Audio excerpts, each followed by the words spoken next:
Il est bon d'être dans la maison du Seigneur. Il est bon de pouvoir louer le Seigneur dans la liberté. Il est bon de ressentir la présence de Jésus-Christ. Et mon âme bénit l'Éternel et n'oublie aucun de ses bienfaits. J'aimerais premièrement remercier le pasteur Jean-Claude Novaki, la sœur Anne Novaki, le pasteur Jean Byfield et la sœur Laurine pour la confiance qu'ils m'accordent de pouvoir vous apporter cette étude biblique.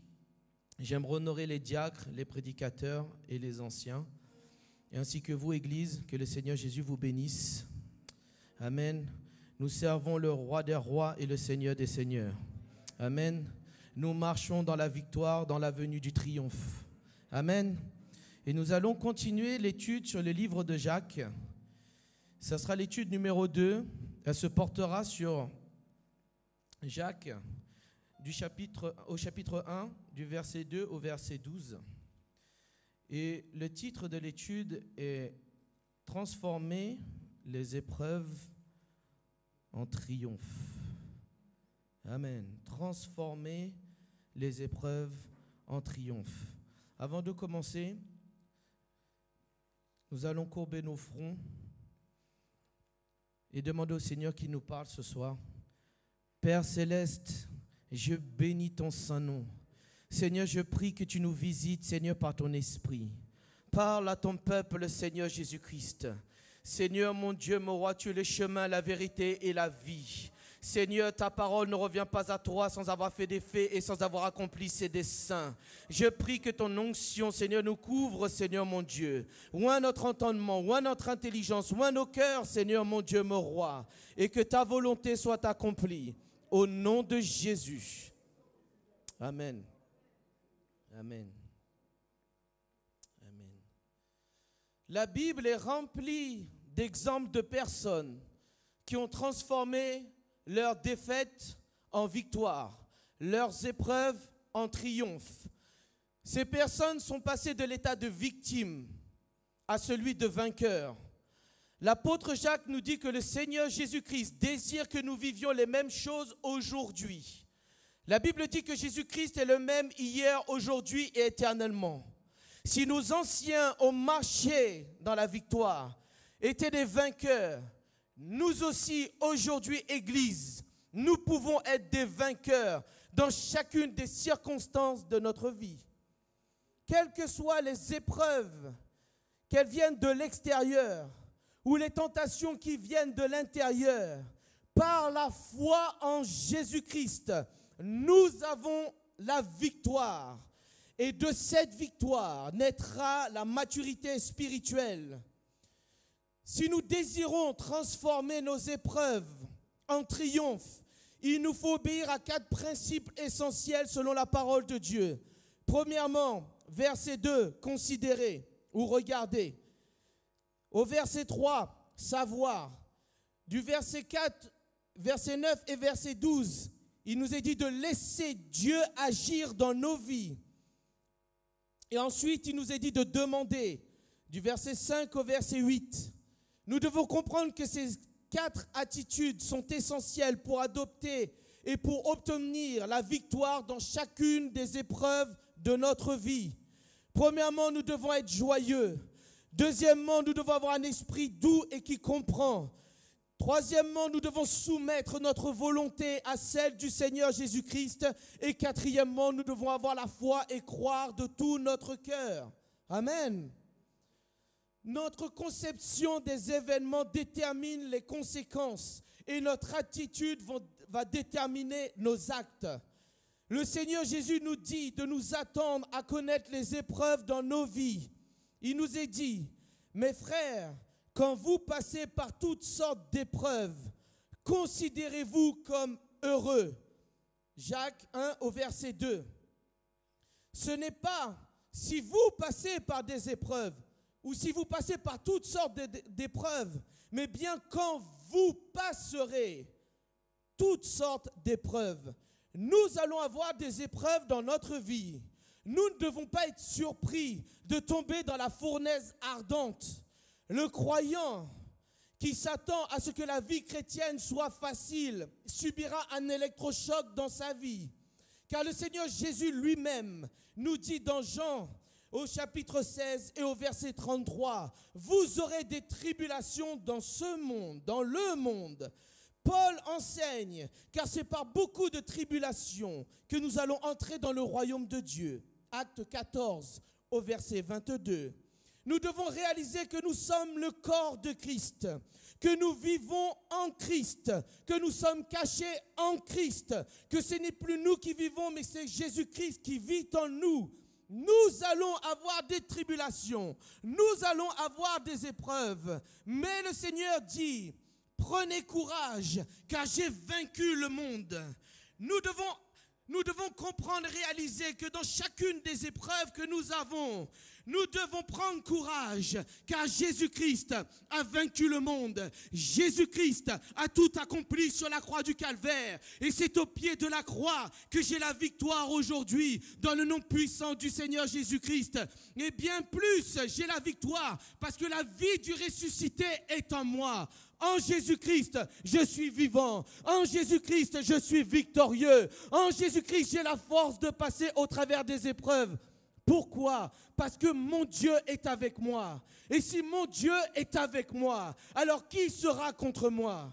Peu importe l'ennemi qui se dresse devant moi, Jésus-Christ me précède dans les combats. Alléluia. Est-ce qu'on peut acclamer le Seigneur, Église?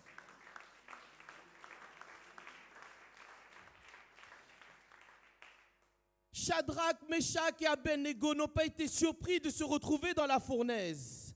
Ils ont dit au roi Nebuchadnezzar, le Dieu que nous servons nous délivrera de ta main, ô roi. Le Dieu que je sers me délivrera de la main de l'ennemi, car c'est lui qui me délivre du filet de l'oiseleur. Amen. C'est par la grâce de Christ que nous sommes vivants aujourd'hui. Peu importe la fournaise dans laquelle tu te trouves en ce moment, tu dois commencer à te réjouir au milieu de cette fournaise et commencer à danser et à louer et à adorer le Seigneur. Parce que lorsque tu es dans la fournaise, peu importe l'ennemi croit que tu vas mourir, mais au milieu de cette fournaise, le Seigneur Jésus-Christ va apparaître au milieu de cette fournaise. Et l'ennemi ne verra pas simplement un homme au milieu de la fournaise, mais il verra deux hommes au milieu de la fournaise, parce que ton Dieu est avec toi et tu marches dans l'avenue de triomphe aujourd'hui. Amen. Amen. L'apôtre Pierre dit, bien-aimés, ne soyez pas surpris de la fournaise qui sévit parmi vous. Pour vous quoi? Pour vous nous éprouver, comme s'il vous arrivait quelque chose d'étrange.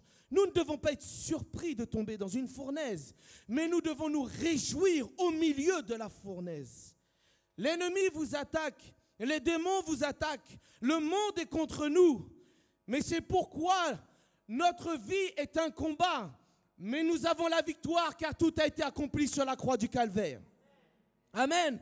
Si tu veux marcher dans la victoire, tu dois venir au pied de la croix et vivre la vie de Jésus que Jésus-Christ t'a accordée. Amen. Jacques parle de diverses épreuves que nous pouvons rencontrer.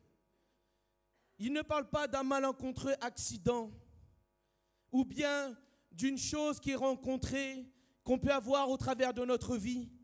Un croyant ne devrait pas provoquer les épreuves dans sa vie, car le mot grec, rendu ici par diverses, signifie varié, de couleurs variées.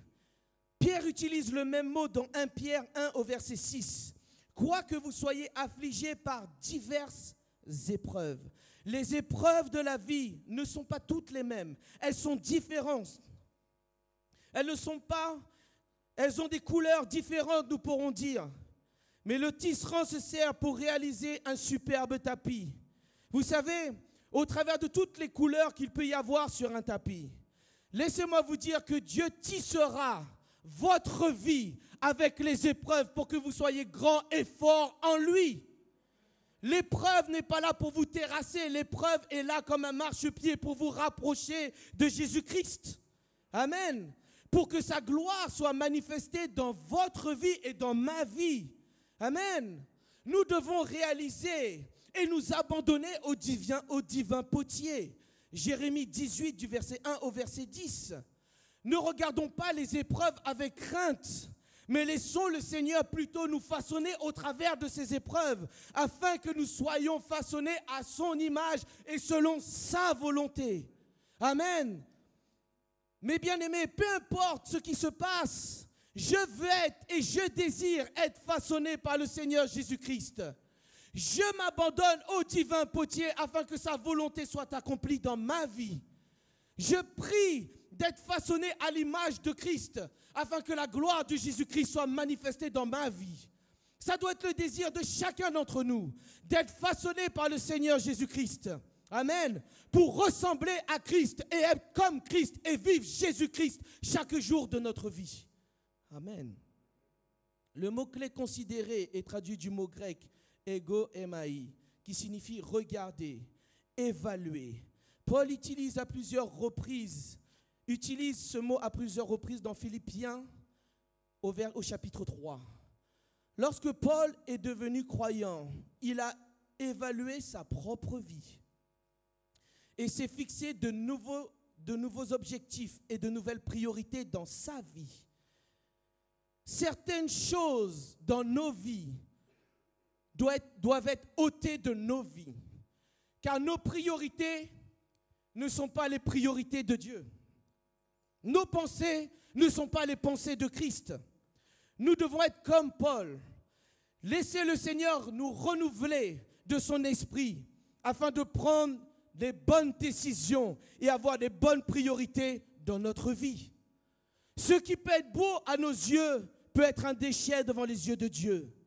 Mais laissez-moi vous dire qu'aujourd'hui, nous avons choisi et nous désirons marcher main dans la main avec le Seigneur Jésus-Christ.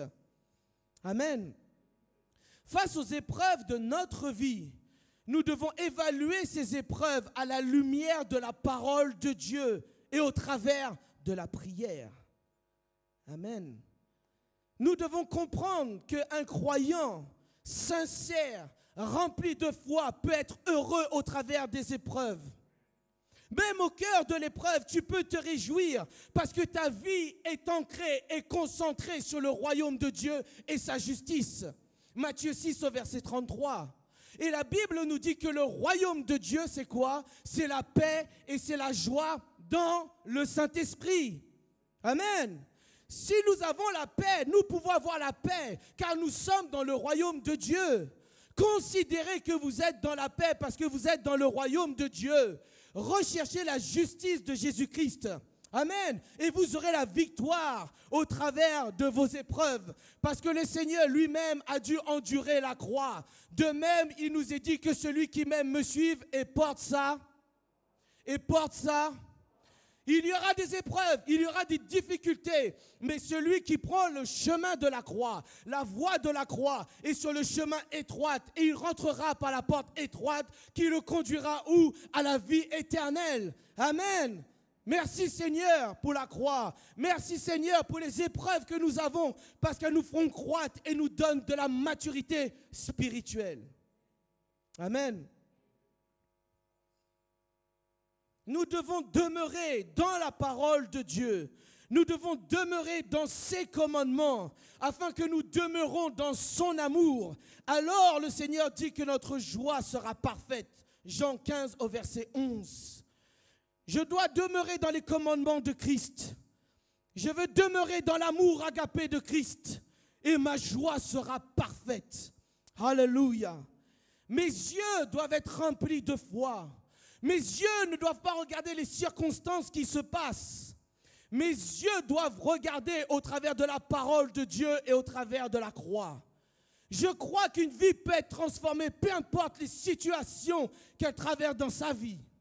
Peu importe la personne qui se dresse devant toi, sache une chose que le Seigneur Jésus-Christ veut la sauver. Nous devons regarder les âmes par les yeux de la foi. Nous devons regarder chacune de nos épreuves au travers des yeux de la foi. Je ne marche pas par la vue, mais je marche par la foi. La foi est une ferme assurance des choses qu'on espère. Hébreux 11 au verset 1 nous dit. La foi est une ferme assurance des choses qu'on espère. Amen. Tu espères être libéré de la maladie. Et foi et proclame la guérison dans ta vie. Amen. Amen. Oh Église, est-ce que nous avons la foi? Est-ce que nous avons cette foi à déplacer les montagnes? Amen. Si nous accordons plus de valeur aux choses matérielles et physiques qu'aux choses spirituelles, nous ne serons pas en mesure de considérer les épreuves comme un sujet de joie complète. Si nous vivons simplement pour le présent et que nous n'envisageons pas le futur, les épreuves vont nous rendre amers et non meilleurs. Job avait la bonne perspective lorsqu'il dit « Il sait néanmoins quelle voie j'ai suivie. Et s'il m'éprouvait, je sortirais pur comme l'or. » Job 23 au verset 10.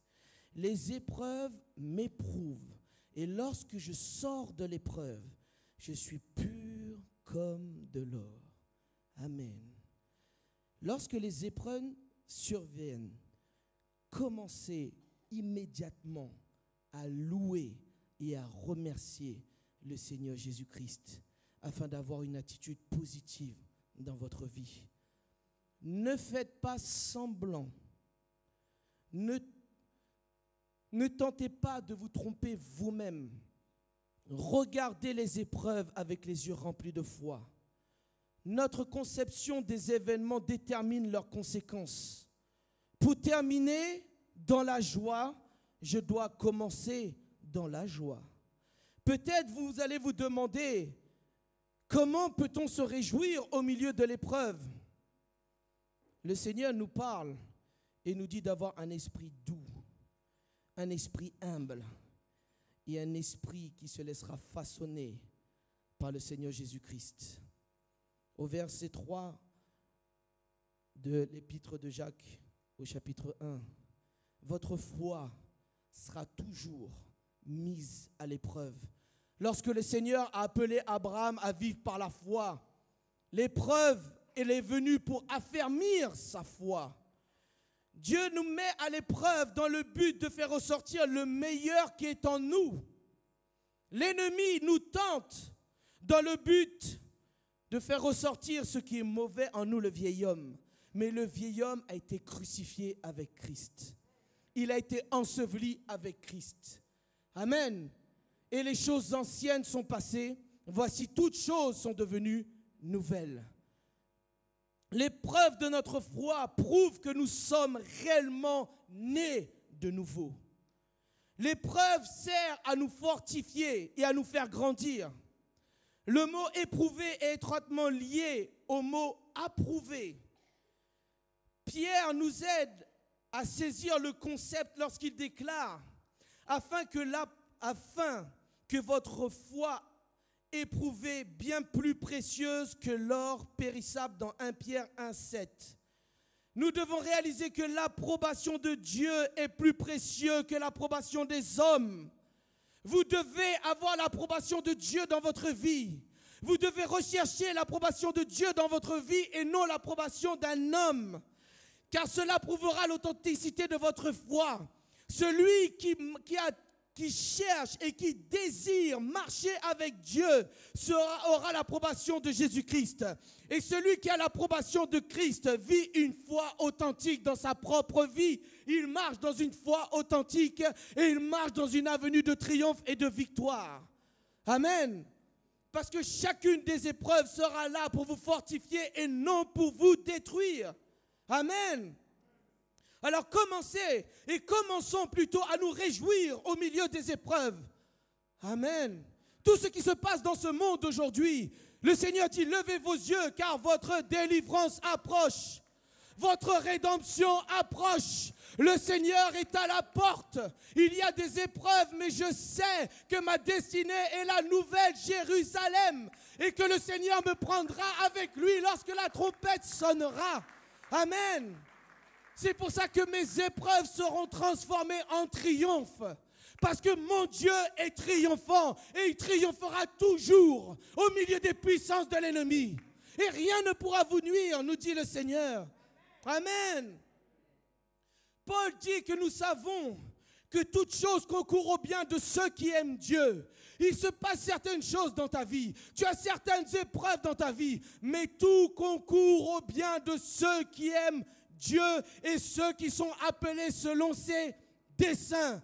Romains 8 au verset 28, c'est-à-dire que nous devons laisser la volonté de Dieu agir dans notre vie et conduire notre vie. Amen. Vous devez laisser l'Esprit de Dieu vous conduire, car nos légères afflictions du moment présent produisent pour nous, au-delà de toute mesure, un poids éternel de gloire. Parce que nous regardons non point aux choses visibles, mais à celles qui sont invisibles. Car les choses visibles sont passagères, mais les invisibles sont éternelles. 2 Corinthiens 4, du verset 17 au verset 18. Je ne regarde pas les choses visibles, mais je regarde et je contemple le Seigneur Jésus-Christ qui est assis sur le trône. Amen. Parce que lorsque je le regarde assis sur le trône, lorsque je contemple sa gloire, vous savez, je ne regarde pas la maladie, je ne regarde pas les problèmes financiers, je ne regarde pas ce qui se passe dans ce monde, mais je regarde sur la solution de ce monde qui est Jésus-Christ. La solution dans ta vie est Jésus-Christ. Ce n'est pas le pasteur, ce n'est pas un prédicateur, mais c'est Jésus-Christ lui-même, le roi des rois et le Seigneur des seigneurs. Parce que le Seigneur veut que nous soyons matures dans nos vies. Vous savez, chacun de nous avons besoin de maturité. Amen. Vous savez, le Seigneur veut agir dans notre vie. Il veut que nous ayons la patience, l'endurance et la capacité de continuer à avancer, c'est-à-dire la persévérance. Même dans les moments difficiles, je vais persévérer, car rien n'est impossible à celui qui croit. Amen. Paul dit bien plus, nous nous glorifions même des afflictions. Nous nous glorifions même des afflictions, sachant que l'affliction, quoi, produit la persévérance. La persévérance, la victoire dans l'épreuve, et cette victoire donnera l'espérance. Amen. Romains 5, du verset 3 au verset 4. Le mot patience ne constitue pas une attitude passive de résignation face à une situation ou une épreuve. C'est plutôt une attitude de persévérance, de courage devant la souffrance et les difficultés. Voilà pourquoi il dit dans Josué 1,8, fortifie-toi et prends courage. Fortifie-toi et prends courage. Médite la parole de Dieu jour et nuit et tu réussiras dans chacune de tes entreprises. Dans chacune des épreuves dans lesquelles tu passeras, médite la parole de Dieu jour et nuit. Mange le rouleau du livre et il sera dans ton sein doux comme le miel. Et tu verras la victoire et la gloire de Jésus-Christ dans ta vie. Amen. Je ne vais pas laisser l'ennemi mettre des pensées dans mon esprit de défaite. Mais je vais saisir les promesses de Dieu dans sa parole. Je vais saisir la victoire que Dieu m'a accordée. Il a dit, tout est accompli. Prends la parole, il est écrit. Prends la parole, proclame la parole, déclare la parole de Dieu et tu auras la victoire dans ta vie. Le triomphe est pour toi lorsque tu vas proclamer la parole de Dieu. Il est écrit, je ne suis pas malade mais je suis guéri. C'est par ces meurtrissures que je suis guéri. Pourquoi? Parce qu'il y avait Rapha, l'Éternel, qui me guérit. Amen. Il est le Dieu qui me conduit dans les verts pâturages parce que l'Éternel est mon berger. Alléluia. Amen. J'ai des problèmes. Il est Yahvé Jireh, l'Éternel qui pourvoit. Proclamez la parole de Dieu. Il est Yahvé Jireh, l'Éternel qui pourvoit. Amen. Alléluia. Voilà pourquoi nous pouvons nous réjouir au milieu des épreuves. Nous pouvons danser au milieu de l'épreuve. Frère Alexandre, c'est dur, mais avec Jésus-Christ, nous ferons des exploits. Avec le Seigneur Jésus, nous ferons des exploits. Pourquoi? Parce que je regarde sur la solution. Je regarde sur celui qui peut tout accomplir et qui a tout accompli. Amen. Alléluia. Vous savez, l'apôtre Paul dit dans Hébreux, chapitre 6, du verset 12 au verset 13, « Nous désirons que chacun de vous montre le même zèle pour conserver jusqu'à la fin une pleine espérance, en sorte que vous ne vous relâchiez point et que vous imitiez ceux qui par la foi et la persévérance héritent des promesses. Restez au puits de vos pères. Il nous a été prêché. Amen. Restons dans la foi de nos pères. Restons dans la foi apostolique. Amen. Demeurons dans l'espérance en Jésus-Christ. Alléluia. Car vous avez besoin de persévérance, afin qu'après avoir accompli la volonté de Dieu, vous obteniez ce qui vous est promis. Hébreux 10 au verset 36. Et Ésaïe 28 au verset 16 dit ceci. C'est pourquoi ainsi parle le Seigneur l'Éternel. Voici, j'ai mis pour fondement en Sion une pierre éprouvée, une pierre angulaire de prix, solidement posée. Celui qui la prendra pour appui n'aura point hâte de fuir. Bâtissons nos vies sur le rocher des âges. Bâtissons nos vies sur la parole de Dieu. Bâtissons nos vies sur Jésus-Christ. Bâtissons nos maisons sur le roc, car lorsque la tempête viendra, lorsque les épreuves viendront, lorsque les fausses doctrines viendront, nous ne serons point ébranlés, car nous sommes attachés au rocher des âges qui est Jésus-Christ. Amen. La clé pour chacun de nous, la clé pour les bénédictions de Dieu est la patience. Lorsqu'un enfant de Dieu apprend à s'attendre et à s'appuyer sur le Seigneur Jésus-Christ seul, laissez-moi vous dire que les bénédictions vont découler dans sa vie. Parce que le Seigneur nous donne des exemples. Abraham a agi sans s'attendre à Dieu et il s'est uni avec qui? Agar. Et ainsi a tiré de grandes souffrances sur sa maison dans Genèse au chapitre 16. Moïse a agi sans s'attendre au Seigneur. Il a assassiné un homme et a dû passer 40 ans à être berger dans le désert afin d'apprendre la patience. Exode 2 au verset 11. Pierre a presque tué Malchus à cause de son impatience dans Jean 18 du verset 10 au verset 11. Le seul moyen pour le Seigneur de développer notre caractère et notre patience, c'est au travers des épreuves.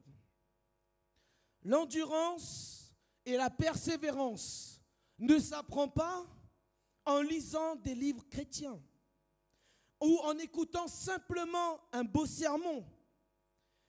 La patience et la persévérance s'obtiennent lorsque nous sommes à genoux dans le jeûne et la prière. Lorsque nous recherchons la face de Dieu.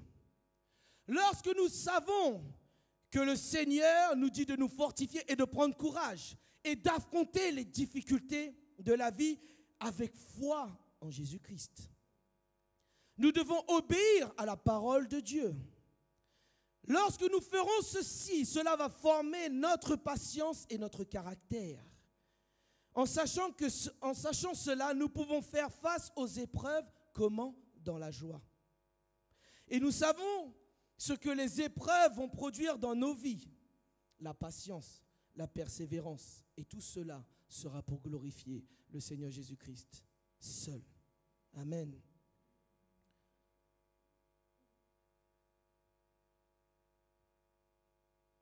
Lorsque nous lisons l'histoire d'Abraham, de Joseph, de Moïse, de David, et ce que le Seigneur lui-même a fait lorsqu'il marchait sur cette terre, nous réalisons que chacune des épreuves dans nos vies a un but précis. Si donc nous lui faisons confiance, que nous avons foi en lui, ce but sera atteint. Amen. Ce que Dieu va accomplir dans ta vie, laisse le Seigneur agir et son but sera dans ta vie. Vous savez, nous ne pouvons pas atteindre notre propre but, notre propre destinée selon nos forces. Nous devons laisser le Seigneur nous conduire sur le chemin afin de rentrer dans la destinée à laquelle il nous a appelés. Amen. Nous devons avoir un esprit humble, un esprit renouvelé par l'Esprit de Dieu. Parce que cet esprit qui est renouvelé sera un esprit qui comprend les révélations de Dieu. Le croyant qui vit dans l'ignorance est à la merci de l'ennemi. Mon peuple périt par manque de connaissance. Mais celui qui se laisse façonner à l'image de Christ et qui laisse le Seigneur l'utiliser, lui aura la victoire sur l'ennemi et sur les démons. Amen. Nous devons laisser le Seigneur agir et nous devons soumettre notre volonté au Seigneur Jésus-Christ. Dieu ne peut pas nous former sans notre collaboration. Le Seigneur ne nous forcera jamais. Jésus-Christ désire travailler avec nous. Il désire collaborer avec nous. Il désire nous conduire. Mais pour cela, nous devons le laisser agir dans notre vie. Amen. Ne résistons pas au Seigneur, mais nous devons nous soumettre à la volonté de Dieu. Se soumettre à sa parole, se soumettre à son esprit, se soumettre à la direction qu'il a pour nous. Le Seigneur ne se contente pas de faire un travail qui est fait à moitié, mais lorsqu'il accomplit son œuvre est parfaite dans notre vie. Le Seigneur désire que nous produisions du fruit dans notre vie. Amen. Afin que nous soyons matures. Le plan de Dieu dans notre vie est la maturité pour chacun d'entre nous. Amen. Nous devons atteindre la maturité spirituelle. Beaucoup de croyants se cachent et se mettent à l'abri des épreuves dans la vie. Par conséquent, ils ne grandissent jamais. Le Seigneur ne veut pas et ne désire pas que nous soyons des petits-enfants, mais que nous soyons des jeunes gens, puis des pères dans la foi. Amen. Nous ne devons pas rester des bébés, nous devons apprendre à marcher par la foi et main dans la main avec le Seigneur Jésus-Christ. Le pasteur ne sera pas toujours là pour nous tenir la main, pour nous apprendre à marcher. Il y a un moment où tu dois laisser le Seigneur Jésus-Christ te conduire et apprendre à marcher seul avec ton Dieu. Amen. Tu dois du lait, tu dois passer à la viande. Nous n'allons pas rester au biberon tout au long de notre vie. Mais nous devons apprendre à marcher seul avec le Seigneur Jésus-Christ. Amen. Personnellement, je désire et je prie que mon Dieu me conduise au travers de toutes les situations de ma vie afin que je sois mature en lui. Amen. Dans mon cœur, je désire être un homme fait à la stature de Jésus-Christ. Non pas moi, mais Jésus-Christ en moi qui accomplit sa volonté dans ma vie. Alléluia. Je prie que la grâce de Dieu vous saisisse aujourd'hui et que vous reconnaissiez la grâce de Dieu dans chacune des épreuves de votre vie. C'est par sa grâce. C'est par sa grâce que je suis dans l'église. C'est par sa grâce que je suis guéri. C'est par sa grâce que j'ai le souffle de vie. C'est par sa grâce que je travaille. Amen. C'est par sa grâce que je peux manger. C'est par sa grâce aujourd'hui qu'on peut se réunir ici dans l'église. Malgré tout ce qu'on peut entendre, passe sanitaire, etc. C'est par la grâce de Dieu que nous sommes ici ce soir. Et c'est par sa grâce que je me réjouis dans les épreuves. Parce que Paul dit, je sais vivre dans l'abondance comme dans la disette. Pourquoi? Parce que Dieu manifeste sa grâce dans ma vie. Amen. Sa grâce nous suffit. Sa grâce nous suffit. Alléluia. C'est pour ça que par sa grâce, je me réjouis dans l'épreuve. Seigneur, merci. Seigneur, merci. Alléluia.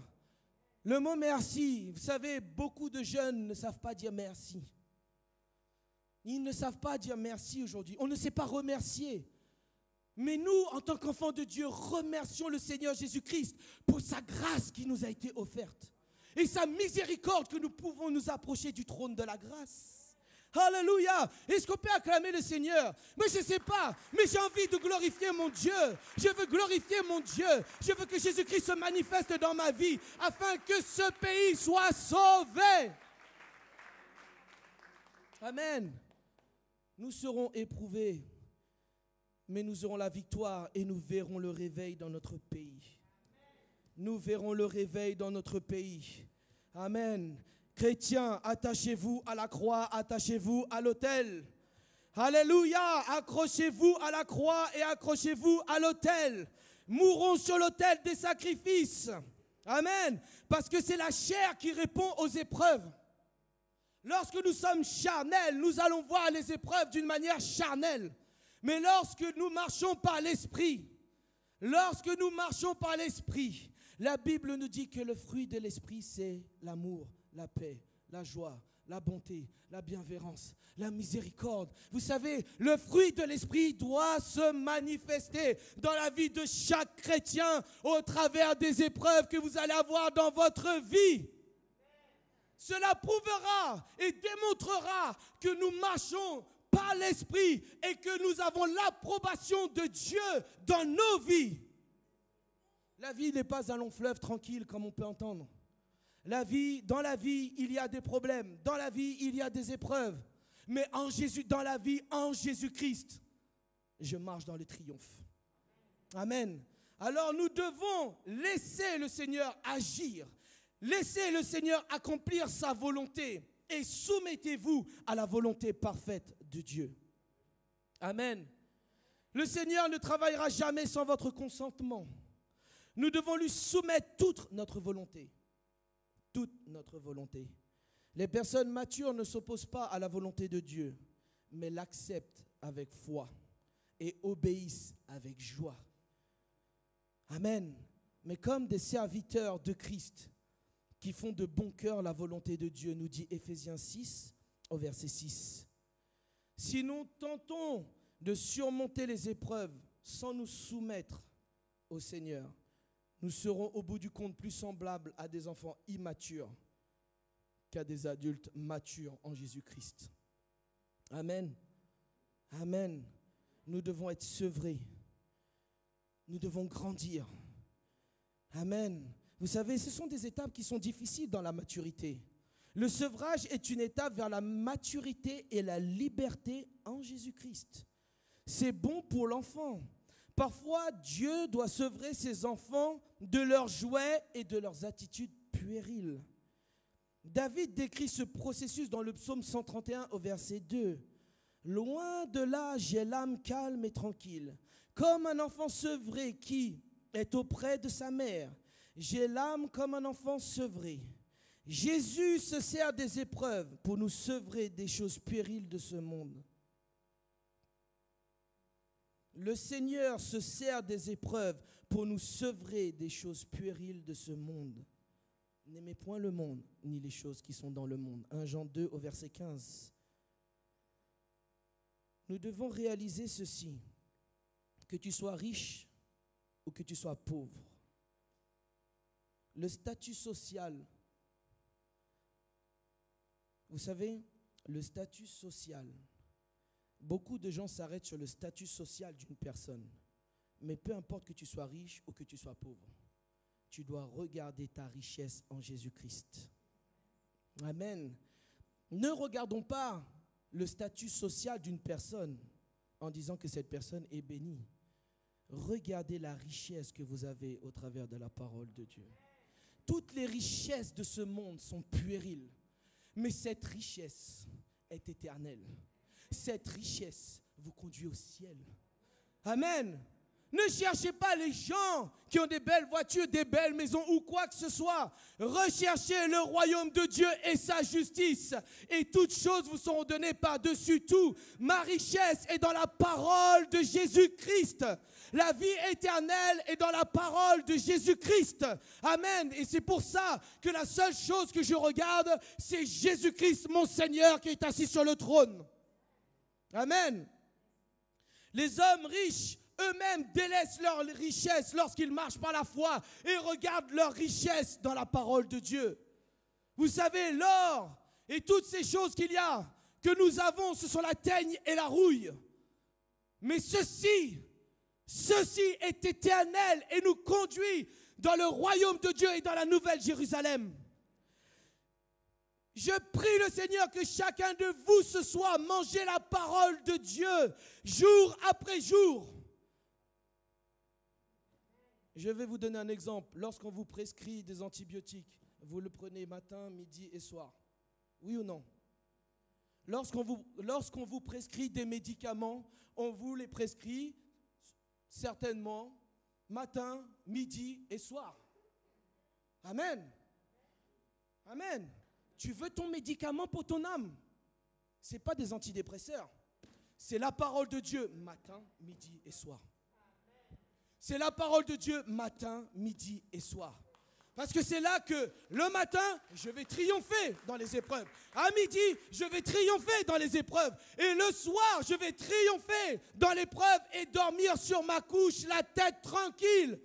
Amen. Avec la louange dans mon esprit et non la peur et la crainte de ce qui va se passer demain. Pourquoi? Parce que je mange le médicament de mon âme matin, midi et soir.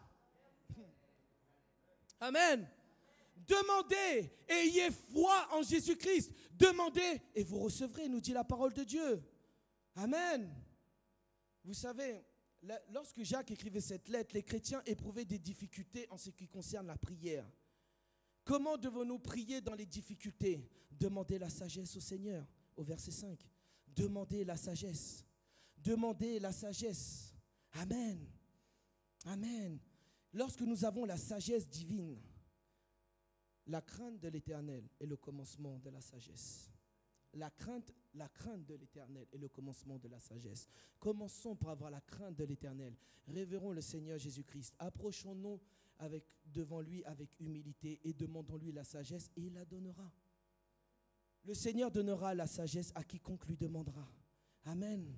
Parce que nous devons demander. Nous avons besoin de la sagesse dans les épreuves.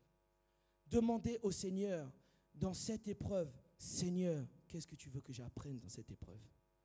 Accorde-moi la sagesse pour comprendre cette épreuve qui est devant moi afin que je puisse croître en toi. Amen. Nous devons demander, et c'est lorsque nous demandons la sagesse que nous allons grandir en maturité. La sagesse nous aide à comprendre de manière à utiliser chacune des situations pour notre bien et pour la gloire de Dieu. Comment demander? Demandez avec foi. Demandez avec foi et vous recevrez. Demandez au Seigneur Jésus-Christ la sagesse. Nous ne devons pas avoir peur de demander, mais nous devons frapper et demander au Seigneur la sagesse. Amen. Demandez la sagesse par la foi. Seigneur, accorde-moi la sagesse. Donne-moi la sagesse afin que je grandisse au milieu des épreuves. Car toute grâce excellente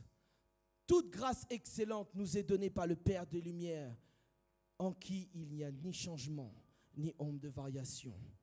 Amen. Et Dieu fait grâce aux humbles. Il résiste aux orgueilleux, mais il fait grâce aux humbles. Je m'approche de Jésus-Christ par humilité. Je m'humilie devant mon Dieu et je lui demande qu'il m'accorde la sagesse. Et je la reçois par la foi au nom du Seigneur Jésus-Christ. Parce que Jacques compare le croyant qui doute aux vagues de la mer qui montent et qui descendent. L'apôtre Jacques dit que c'est un homme irrésolu. La foi dit oui et amen, mais l'incrédulité dit non. Vient ensuite le doute.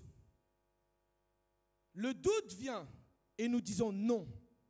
Mais si tu marches par la foi, tu parleras à cette montagne qui se dresse devant toi et elle se jettera dans la mer au nom puissant du Seigneur Jésus-Christ.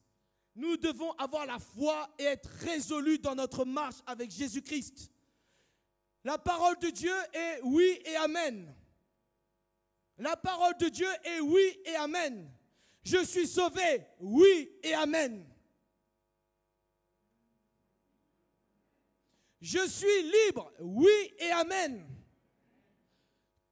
Si vous contemplez et que vous vous rappelez constamment, oh, les démons peuvent me faire ceci, Satan peut me faire cela, vous êtes un homme irrésolu. Car celui qui est résolu en Christ sait que l'ennemi ne peut le toucher. Car il est comme un lion rugissant qui cherche qui il dévorera. Mais Jacques dit résister au diable et quoi? Et il fuira loin de vous. Résister au diable comment? Par la foi. Revêtez Jésus-Christ. Amen. Combien sont irrésolus? Combien font les montagnes russes? Un coup en haut, un coup en bas. Le Seigneur demande et désire qu'on soit constant, que nous marchions constamment de gloire en gloire et de victoire en victoire et non en faisant le yo-yo en haut, en bas. Amen. Amen. Supportez les épreuves avec patience. Supportez-les avec patience. Vous savez, Jacques termine ce passage avec une béatitude. Heureux l'homme qui endure la tentation. Au verset 12 du chapitre 1. Heureux l'homme qui endure la tentation.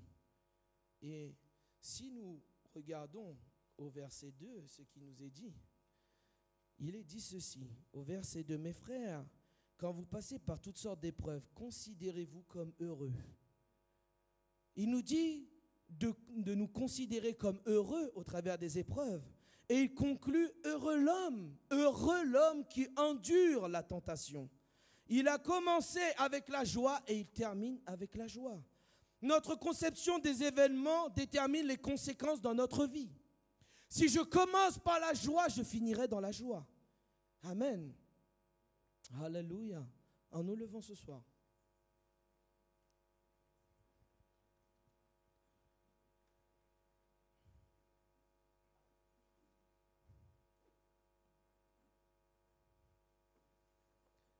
Paul utilise souvent l'illustration de l'athlétisme d'un coureur dans ses lettres. Et dans cette épître, Jacques fait de même.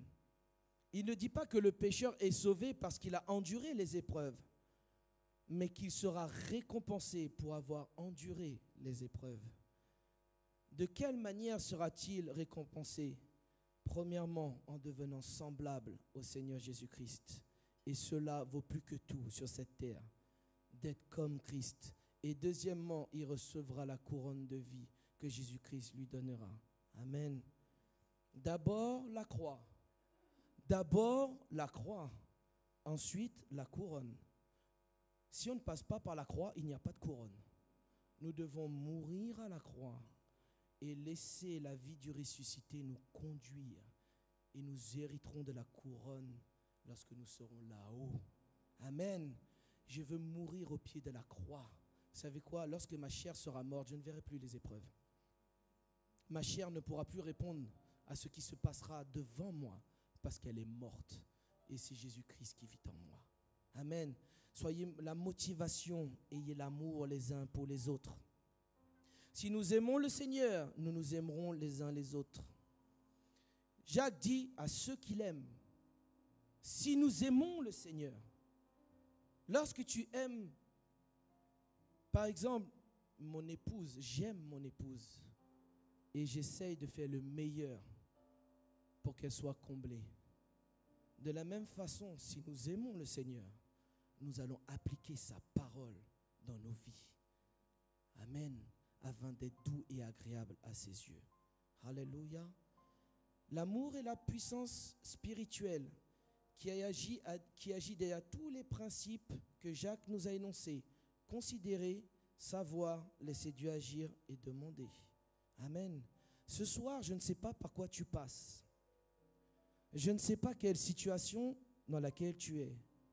Mais sache une chose, qu'aujourd'hui, ton épreuve sera transformée en triomphe. Vous êtes dans l'épreuve? Levez vos mains.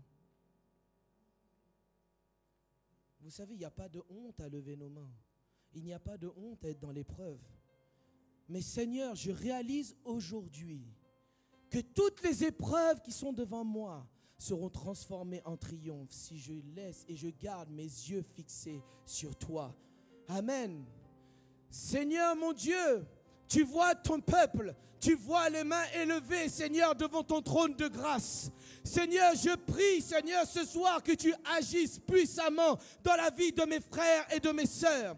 Seigneur, je prie que leurs épreuves soient transformées en triomphe, que leur joie soit parfaite en toi, qu'ils soient dans la joie, qu'ils vivent dans la joie, car le royaume de Dieu est la joie et la paix dans le Saint-Esprit.